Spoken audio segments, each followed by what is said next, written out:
60평생을 생각할 때 거의 70%를 여기서 사는 게 되죠. 70% 가까이 여기서 살아도 저는 한국 사람이에요. 아무리 브라질에 40몇 년을 살아도 결국은 우리는 한국이 좋고 한국 사람이에요. 브라질. 왜냐면 여기서 태어나고요. 여기서 살았어요. 그러면 사실은 내가 브라질 사람이죠. 우리가 이제 운명적이라는 거, 피해갈 수 없는 게 있습니다.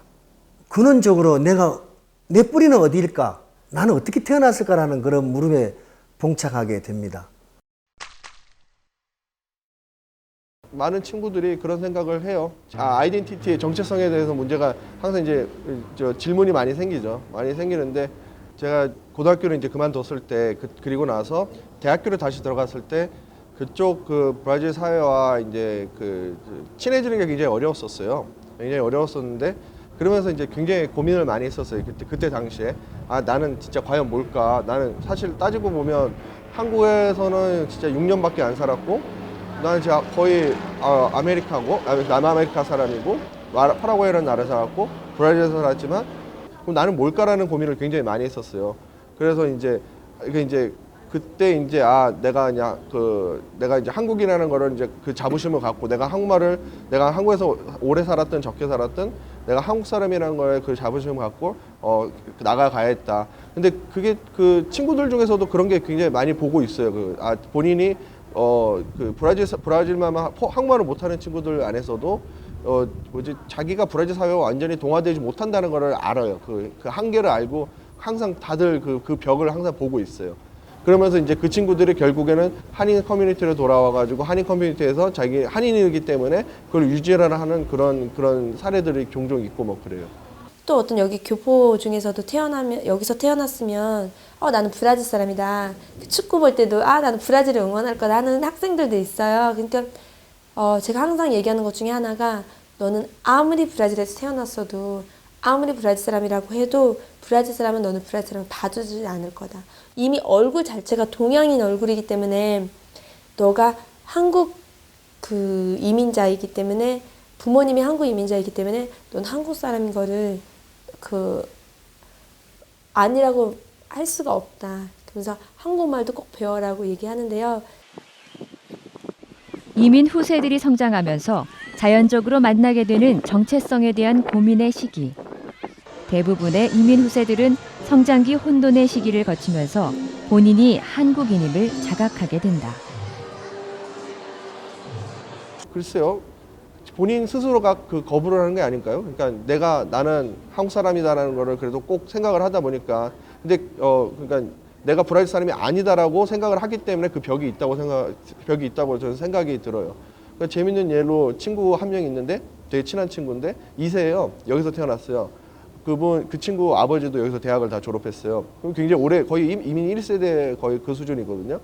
근데 이제 브라질 사회는 그런 게 있어요. 이렇게 여자친구를 만나잖아요. 그럼 여자친구를 집에다 초대를 하고 그냥 뭐 깊은 관계가 아니라고 해서 같이 주말에 부모들이랑 같이 밥도 먹고 주말에 집에서 그런 이제 문화가 있는데 그 친구가 막 이제 어려워하더라고요. 왜냐면 여자친구는 난 이제 빨리 너네 아버지 소개시켜 달라고 너네 부모님.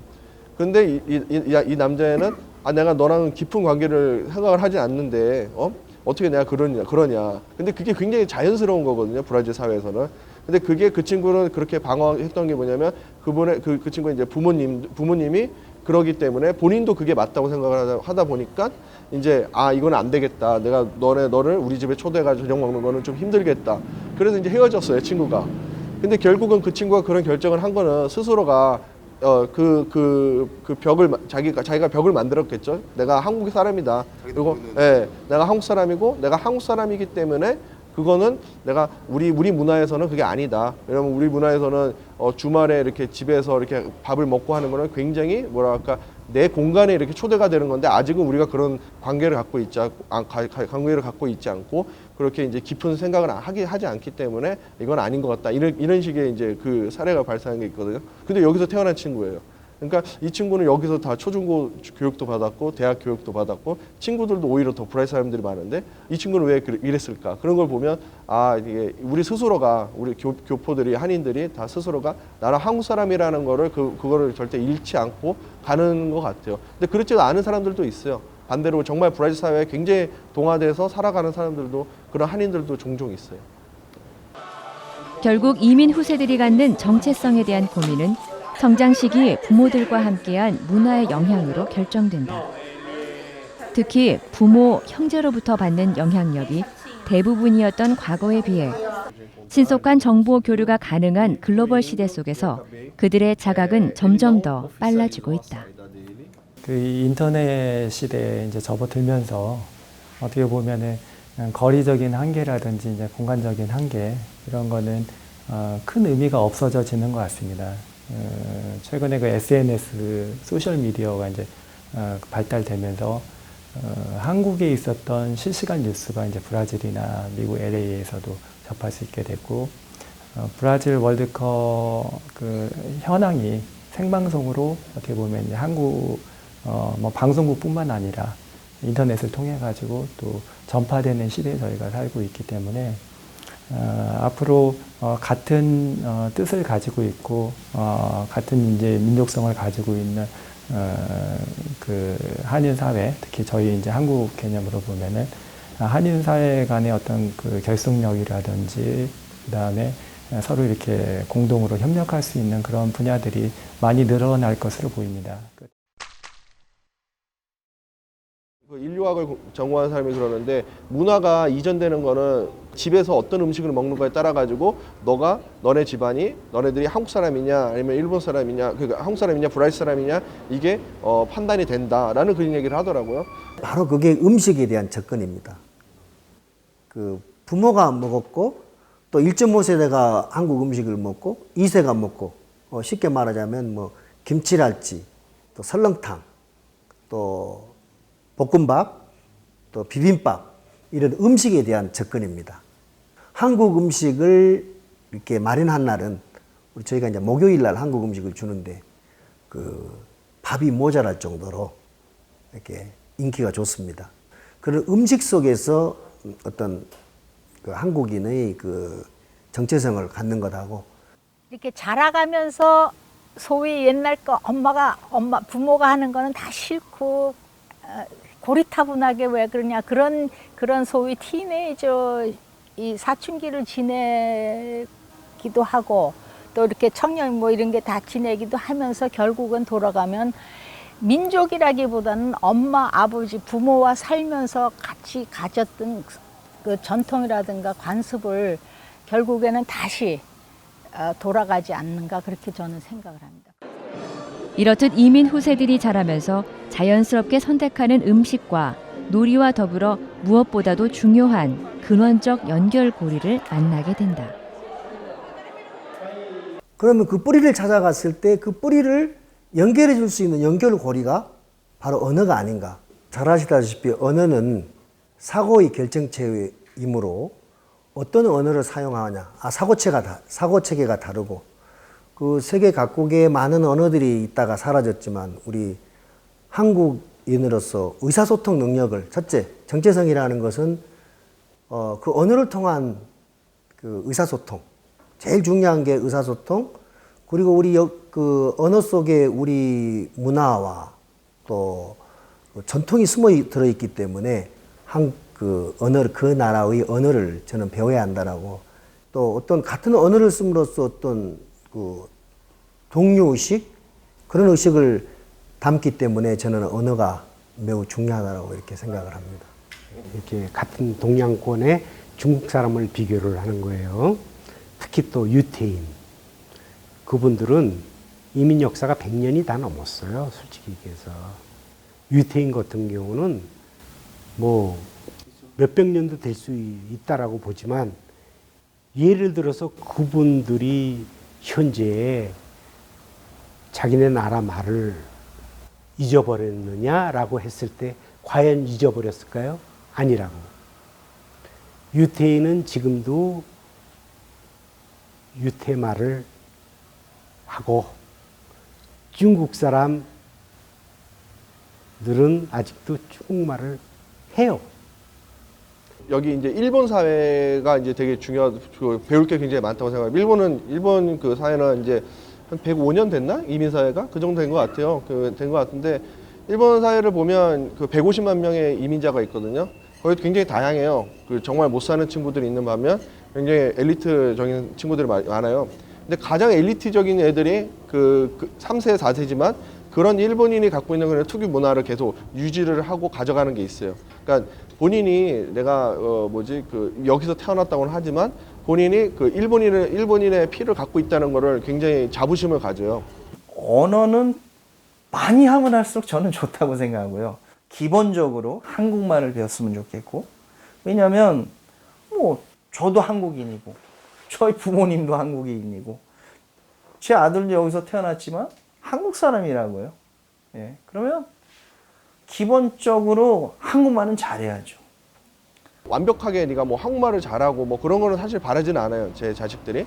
그렇지만 브라질 사회에 사는 사람으로서 한국인의 한국계라는 거를 절대 잊지 말고 그리고 그게 맞는 이제 그 가정 문화가 이제 필요하겠죠. 그 2세, 3세들이 성공을 했어도 제일 아쉬워하고 그들에게서 나타냈던 그 공통점이 무엇이었냐면은 한글을 좀 더 잘했으면 하는, 또 나는 왜 한국어를 잘 못했을까? 또 한국어를 한 사람들은 굉장히 내가 한국어를 한 것을 다행으로 생각한다 라는 그런 것을 찾을 수가 있었어요. 피부 색깔을 마음대로 바꿀 수 없고 자기 뿌리가 있는 이상은 자기 모국을 핏줄을 찾아야 되고 핏줄을 찾을 때 결국은 영어로서는 다 해결할 수 없는 것이니까 우리는 운명적으로 한글이 뭐 우수하고를 떠나서 물론 우수하지만 한글을 알아야만이 아까도 말했지만 의사소통을 할 수 있고 전통을 찾을 수도 있고 한국을 이해할 수 있는 가장 기본적인 수단이 되기 때문에 언어를 저는 배워야 한다라고 생각합니다. 한국인 2세가 되었던 3세가 되었던 4세가 되었던 자신의 뿌리를 찾게 되면서 한국을 알게 되는 중요한 연결고리로서의 운명적인 요소와 더불어 최근에는 한글에 대한 실제적 필요성이 부각되고 있다. 특히 이제 언어 문제에 있어서 지금 2세들이 가장 부모를 원망하는 게 뭔지 아세요? 왜 나 어렸을 때 한국어를 가르쳐주지 않았느냐.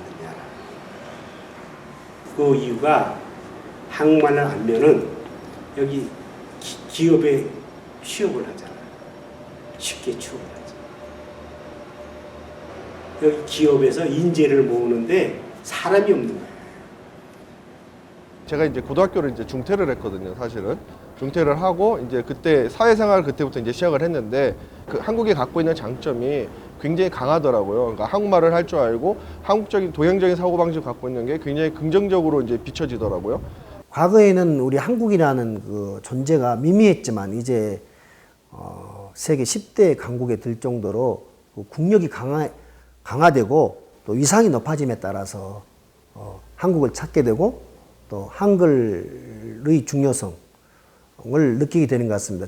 한 회사는 다 완전 브라질 사람밖에 없거든요. 한국 사람들이 별로 없는 사회에서 내가 한국인으로서 브라질 사람처럼 이제 그 특징을 갖고 일을 하다 보니까 그게 오히려 큰 강점이 되더라고요. 근데 지금은 한국어를 한다는 게 하나의 베네핏이 돼버렸죠. 강점이 된 거죠. 제가 예를 들어가지고 하나 그냥 말씀드리겠습니다. 저희 문화원에서도 제가 한국어 강좌를 갖다 개설하고 있고 저희들은 이제 브라질 현지인들을 주로 대상으로 해가지고 한국어 수업을 하고 있습니다. 여기 한국으로 얘기하면은 이제 서울대에 해당되는 이제 우스피 대학이라는 곳이 있고 여기 학생들도 저희 한국어 수업에 이제 참여를 하고 있는데 왜 굳이 당신처럼 우수한 학생이 한국어 수업까지 들으려고 하느냐 이렇게 물어보면은 한국 기업에 취업하고 싶다라는 얘기를 하고 있습니다. 보다 좋은 직장에서 보다 나은 대우를 받기 위해 한글에 대한 관심이 높아지고 있지만 무엇보다 대한민국의 세계적인 위상이 커지면서 한국인이라는 자부심도 함께 커지고 있다. 그전에는 한국인이라는 걸 굉장히 조금 창피하게 생각을 한 적이 있었어요, 우리 애들이. 긍정적인 자부심을 갖게 된 것은 아무래도 그 월드컵, 한국 그 월드컵 때의 영향을 굉장히 많이 받았어요. 근데 그것이 우리 한국의 힘이라고. 그러니까 왜 옛날 말에 있잖아요. 친정이 튼튼하고 쉬면은 그야말로 뭐 사위가 말뚝에도 뭐 잘한다는 그런 표현이 있을 것 같이 우리 한국 사람도 마찬가지예요.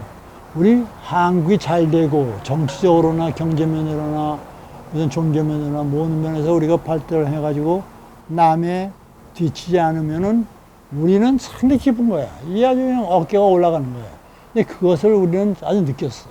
이스라엘 민족이 유대인들이 나라를 미국에 특히 미국에 와 있는 유대인들이 합심을 해서 지금 이스라엘을 건설을 하고 거기에다가 이렇게 그야말로 집중적으로 도와주고 또 중국 그 화교인들이 뭐 몇백, 200년 전부터 나가서 언제든지 중국에다 이렇게 도움을 줬는데 모국이 잘 되면은 그 사람들의 기여라기보다는 서로 이렇게 도와주는 그게 더 커가지 한쪽에서 어느 쪽을 도와준다는 그런 개념은 없어질 거라고 봅니다. 그러니까 서로 아까 제가 자꾸 요새는 크로싱이라는 단어를 자꾸 쓰는데 이게 크로싱이지 서로 교환이 되는 거지.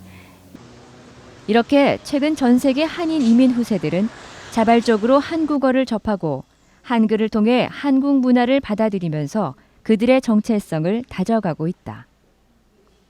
성공적인 이민자로 살아갈 수 있도록 정체성을 알려주고 한국 문화를 가르치고 있는 전 세계 한인 커뮤니티 안의 한글 학교. 하지만 이민사회에서 한글 교육 기관을 운영해 나간다는 것은 그리 쉬운 일이 아니다. 수년간 이어진 경영 악화로 폐교가 될 위기를 극복해 나가고 있는 브라질 한글 학교. 한국에서는 학교는 전부 다 비과세입니다. 이를테면은 가옥세도 없고 또 여기는 브라질은 연방세를 해가지고 저 한부협회가 하나의 그 단체인데 법인인데 이게 이제 비과세 대상이 아니라서 지금 그런 세금 문제로 인해서 발생된 것입니다. 다행히 이번에 그 제갈영철 수습위원장께서는 그 학교가 가지고 있는 그런 것들을 해결을 하고 하나하나 차근차근 해결해 가고 있습니다. 그렇게 되면 그 세금이 면제가 돼 가지고 학교 재정 부담을 줄이는데 큰 몫을 하게 되는 거죠. 네. 교포들이 교육 사업이라는 그런 한 번도 안 해본 그 생소한 사업에 뭐 실책이라면 실책이랄까 경영에 이제 미스가 있었던 거는 우리가 인정을 하고 이거를 수습하기 위해서 이제 최근 4년 전부터 노력을 해왔죠. 제가 할 수 있는 일은 교육 과정을 잘 운영해서 학생 수를 늘리는 것입니다. 그래서 이제 제가 그 파견 연장을 신청했습니다. 1년 더. 그렇게 하게 된 까닭은 위급한 상황은 다 넘겼기 때문에 어떻게 교육 과정을 잘 운영해서 한글 교육의 충실, 그 다음에 글로벌 인재를 양성하기 위한 그 영어 교육의 강화, 브라질 한국학교에 보내고 싶다 마음이 생길 수 있도록 한번 전심전력을 해서 학생 수 늘리기 위해서 이 학교 위기를 타개할 그럴 계획입니다. 이 학교는 그 분명히 앞으로 존재해야 되고 우리가 이민 역사 50년 중에 우리가 지켜나가야 할 학교이자 그 교육 사업이자 우리 문화를 지켜야 한다는 생각으로 아직도 많은 교포들이 관심을 갖고 이 일에 동참을 하고 있습니다. 이민 세대들 간의 역사가 깊어지면서 이민 세대들 간의 갈등도 사라지고 한인 커뮤니티 결속력이 단단해지고 있다.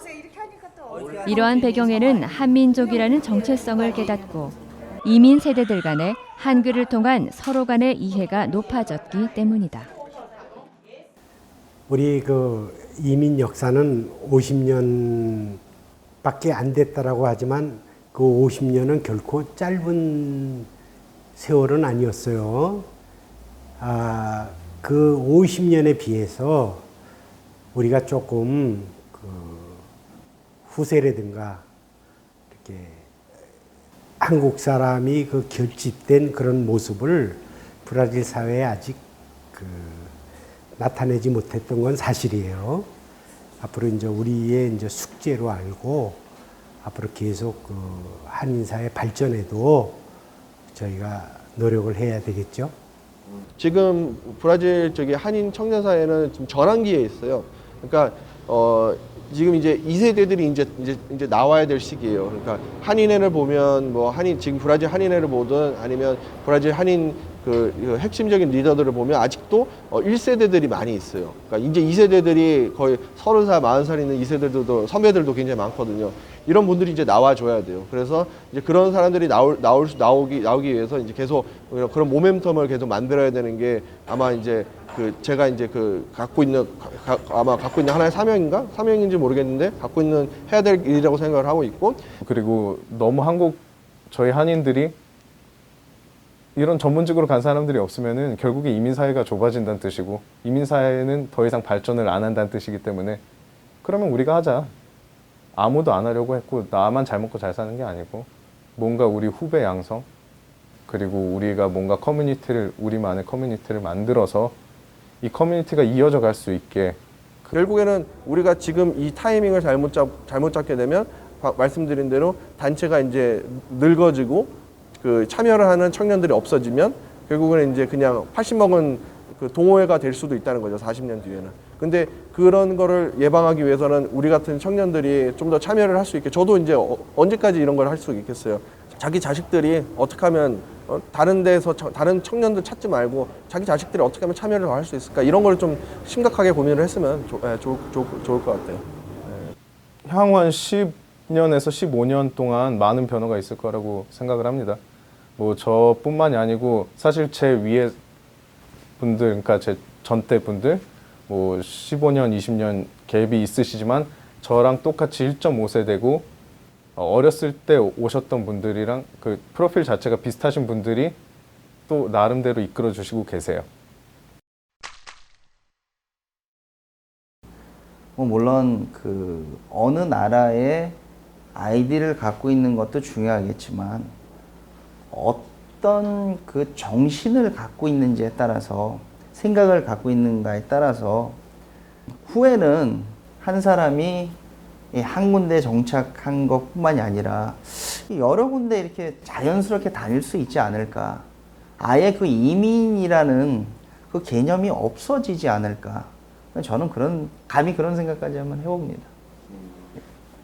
왜냐하면 서로 크로싱을 하고 이 소위 글로벌라이즈 하는 이 국제화돼 가고 이렇게 한 세계가 돼가는 여기서 종로구에서 살다가 영등포구로 이사 가고 그런 거나 마찬가지죠. 이사를 간 거지 이민을 간 게 아니잖아요. 저는 그렇게 봐요. 그래서 결국은 이 크로싱을 하면서 전 세계가 하나가 글로벌라이즈 되는 이런 그 과정 속에 있는 거라 이렇게 봅니다. 그래서 100년 전, 150년 전에 그 이민을 움직였다는 그 이민의 그 개념과 이제 현대, 지금 21세기의 그 이사의 그 성격은 좀 달라진다고 그렇게 봐요. 지역성의 한계를 뛰어넘어 전 세계 어느 나라의 어느 곳으로도 삶의 거주 공간을 결정할 수 있는 이 시대에 이민 역사가 길어지면 길어질수록 자연스럽게 섞이는 민족 간 혈연 관계는 피할 수 없게 된다. 다문화 사회로 진행되는 현대 사회는 한민족에게 새로운 화두를 던져주고 있다. 우리가 오기 전 50년부터 하와이와 중국인과 서양인이 다 합쳐서 다문화가 이루어지고 있는 속에 우리가 들어왔단 말이에요. 지금 110년 전에 우리는 더 유니크한 그런 다문화, 그러니까 갈등이 없는 다문화 속에 들어온 거예요. 우리의 입장에서 보는 이렇게 새 나라, 새 풍습에 왔지만 이쪽에서 받아들이는 사람의 입장에서 볼 때 또 다른 문화가, 또 다른 민족이 다 자기네 문화를 가지고 들어오는 그런. 여기 브라질 사람들이 거리에 다니다 보면은 다 믹스 됐어요. 할아버지는 모이테를 서고 뭐 누구는 레번을 서고 많이 믹스되는데 이게 앞으로 뭐 100년이 지나면 한국 사람들도 그 중에 하나가 될 수 있을 것 같아서 고집을 할 수 있는 것도 아니고 누가 컨트롤할 수 있는 게 아니기 때문에 자연스럽게 믹스가 될 것 같은데 이거를 그냥 잊혀지는 게 아니라 한국 문화원도 있으니까 한국 문화원 같은 데서 그런 사람들을 계속 그 문화를 지속 알릴 수 있고 이런 거를 그 사람들이 좋아할 수 있게끔 하는 게 중요한 것 같아요. 뭐 이제 완벽히 뭐 한국식으로 뭐 한국 사람만 이렇게 하기는 점점 컨트롤하기가 어려울 거니까 브라질 사람이랑 결혼했어도 그 아이가 태어나면은 어쨌든 부모님 중에 한 분이 아니면 할머니가 한국 사람이면은 여기 한국 문화도 찾게 되고 그리고 한국도 방문하게 되고 이렇게 되는 게 자연스러울 것 같아요. 근데 또 한 가지는 이제 이루어지고 나서 뭐 30년, 40년 후의 얘기지만 다 섞였기 때문에 피가 다 섞였는데 내 몸에 한국 피만 흐르는 게 아니라 중국 피, 하와이, 뭐 일본 피 다 흐르는데 어떻게 한국 문화가 더 좋고 일본 문화가 더 좋고 중국 문화가 뭐 하와이안 문화는 뭐 저 밑으로 가라 이렇게 얘기를 할 수가 없는 거예요. 그러니까 다 존중해주는, 배려해주는 그런 마음이 있었다. 결국은 이 시간이 갈수록 이 사회에 융화돼야 되는 건 사실이에요. 그런데 예를 들어서 이 사회뿐만이 아니라 전 세계, 그러니까 국제인으로서 융화가 될 수밖에 없는 그게 앞으로의 2세, 3세, 4세, 5세의 모습이라고 봐요. 비빔밥을 생각해 보세요. 비빔밥을 만들 때 재료를 이렇게 딱딱 자기 자리에다가 모아놓고 밥을 밑에다가 놓고 마지막으로 계란을 넣어서 고추장을 넣잖아요. 뭐 참기름 넣고 뭐 그렇잖아요. 그리고 맨 마지막에 그걸 다 비빈 다음에 먹게 되죠. 맞죠? 다 섞은 거죠. 그래도 그걸 다 섞인 다음에 먹게 되면은 맛있잖아요. 이민 생활도 이민 온 사람들도 힘들지만 자기가 제대로 적응하게 된다면은요. 예를 들면 한국은 물론 브라질보다 더 편리하고 어느 정도 한국 사람들한테는 더 좋고 문화적으로 그런 점도 있지만 브라질에 와서 브라질 사람을 이해하고 그 나라를 위해서 살게 되면은 또 한국 사람이 아니라 다른 변한 한국 사람이 돼요. 비빔밥처럼 되는 맛있는 그런. 그러니까 소위 말해서 이제 이게 국제화, 글로벌라이즈 되고 이게 된다는 게 결국은 다 이런 데서 섞이는 데서 생긴다. 크로싱에서 생긴다. 이렇게 봅니다. 110여 년이 넘는 이민 역사 속에 몇 세대를 거쳐 한민족이 살아왔고 지금도 아메리카 대륙으로의 이민을 준비하고 있는 사람들이 있다. 세대가 흐를수록 단절되는 그들 사이에 오래전 아메리카 대륙으로 건너온 이민자들과 새로 시작하는 이민자들 간의 소통을 위한 매개체가 필요한 상황이다. 그것은 오래전부터 아메리카 대륙에 첫 발을 딛고 지금껏 살아오고 있는 한인 이민자들의 역사일 것이다. 우리 역사를 배워야 돼. 하다못해 한국서 이렇게 이제 사람이 파손돼 오면은 하와이의 역사, 특히 한의사의 역사를 좀 알고 오면은 이게 문제가 아주 쉬워요. 한국 사람들이 제일 먼저 해결해야 할 문제는 이제 브라질에 들어오면서는요. 어떻게 브라질 이 나라를 내가 어떻게 이해를 할 수 있을까? 이 문화를 내가 도대체 어떻게 인식할 수 있을까? 그리고 내가 어떻게 여기서 살 수가 있을까라는 그런 고민을 지내야 소통을 하기 위해, 문화를 알기 위해, 새로운 이민자들의 성공적인 이민 사회를 만들기 위해 필요한 한민족 이민 역사. Yeah, because Korean immigrant history is very important, and people like me, I don't really know everything about the significance of the impact of Korean immigration, and somebody like her and somebody needs to document all this because we're gonna forget, right? People came in 1903, and if we had recorded and took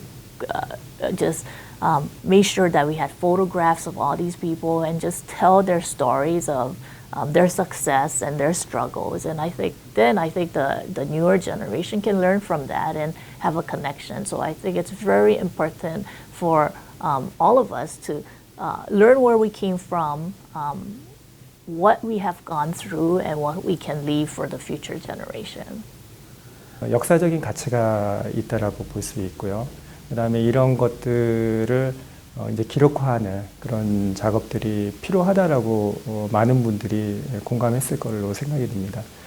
두 번째는 아까 말씀드린 것처럼 한국의 정 반대편에 있는, 지구 반대편에 있는 이제 브라질, 이 남미 국가에서도 한류가 서서히 이제 몰아치고 있습니다. 그런 측면에서 또 2014년 금년 월드컵을 통해 가지고 코레이아, 한국이 많이 알려지기 시작했고요. 그 다음에 2년 후에는 이제 올림픽을 또 저희가 기다리고 있습니다. 이런 시점에서 한류를 전반적으로 소개할 수 있는 그런 책자 아니면은 컨텐츠들이 상당히 필요하다고 생각합니다. 성공적인 한인 이민 사회와 더불어 글로벌 대한민국의 미래를 위해서라도 반드시 필요한 이민사 기록 작업.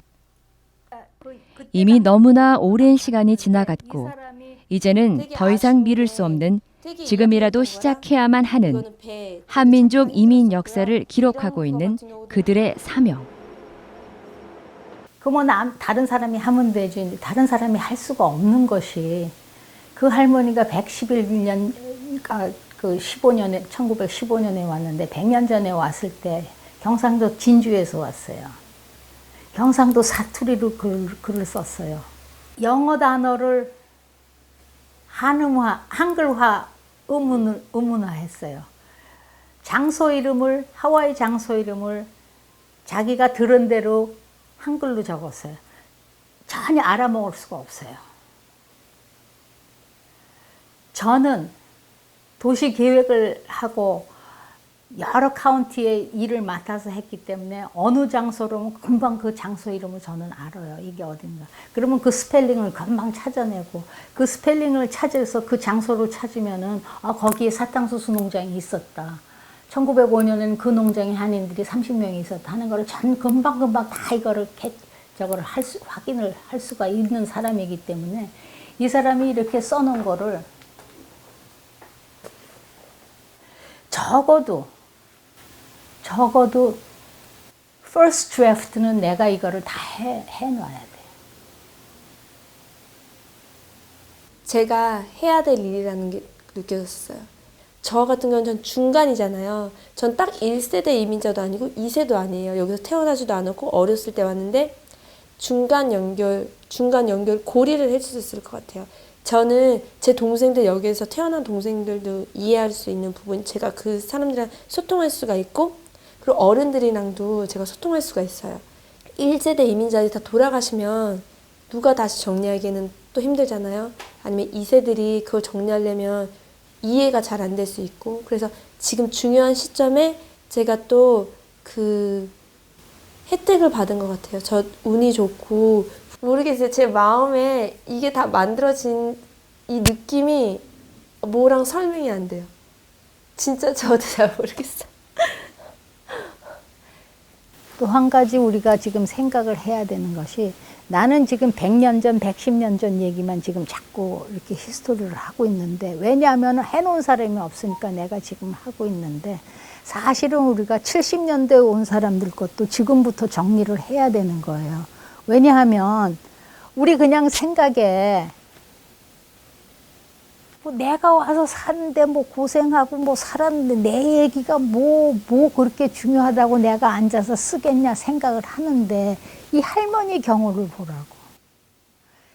개인의 입장에서 보면은 그건 뭐 고생한 얘기 그거 so what 그렇잖아요. 근데 그 할머니가 써놨기 때문에 그 옛날 얘기를 모르던 걸 지금 우리가 찾아낸다고.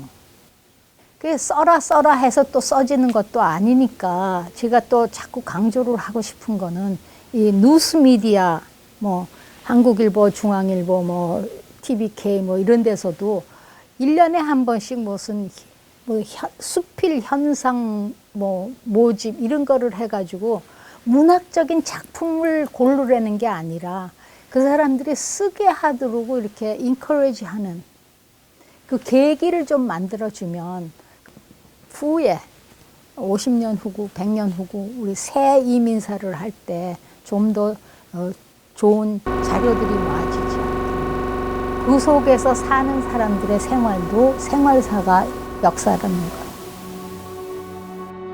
태평양의 외딴 섬 하와이에서 시작해 거대한 땅 아메리카 대륙에 새겨져 온 110년간의 한민족 이민 루트. 과거와 현재, 미래로 이어지는 시간 속에 지금 이 순간 아메리카 대륙에 살아가고 있는 우리들의 시간들과 삶의 모습들이 새로운 이민 루트로 새겨지고 있다.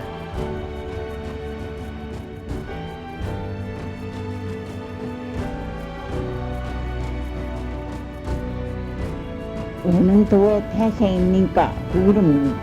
그러면 이 양반은 나는 부여민족이요 한국 사람이요 한국 사람이면 다 한국 사람이지 그 뭐 김상돈이 배한돈이 필요가 뭐 있는 내 백성인데 그렇게 대답을 한다고 그랬어요.